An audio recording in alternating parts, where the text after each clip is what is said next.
l'intégrale des romans. Et puis après, hop, il y a eu les blogs. Ça, c'est tout ce qu'on a fait en auto-édition. Tout est là. 20 ans de création étalés sur une table. Ça donne un peu le vertige en fait quand on se retourne et qu'on voit tout ce qu'on a fait. Avec 300 000 exemplaires vendus, Maliki, l'héroïne de la bande dessinée, a su imprimer sa marque. Elle est née sous le crayon de Souillon en 2004. C'est plus ou moins mon avatar dans lequel je transpose une bonne partie de ce qui m'arrive, où je vole aussi des fois des petites histoires à des copains, des connaissances. Et puis après, le personnage réagit en fonction de son caractère par contre. C'est pas exactement moi. Avec humour, il raconte son quotidien dans un univers déjanté et surnaturel. La recette fonctionne et plusieurs dizaines de milliers de fans y prendront goût. De quoi créer une véritable communauté.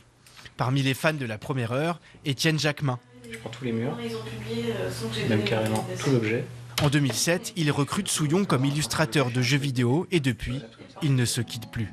L'idée de faire un jeu autour de l'univers de Maliki prend forme et verra le jour après le Covid.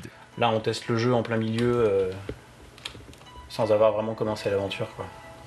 Donc là, le jeu est encore en plein développement. Accompagnés du studio Ankama, créateur du jeu Dofus et de son film éponyme, ils vont fonder Blue Banshee, un studio de jeux vidéo basé à Auray. On va raconter l'histoire de Maliki d'une autre façon, c'est-à-dire qu'on n'a pas besoin de connaître l'univers pour rentrer dans le jeu. Et on va raconter des tas d'histoires fantastiques autour de ces personnages. Des combats, de l'écologie et même un peu de philosophie, le tout toujours sans se prendre au sérieux.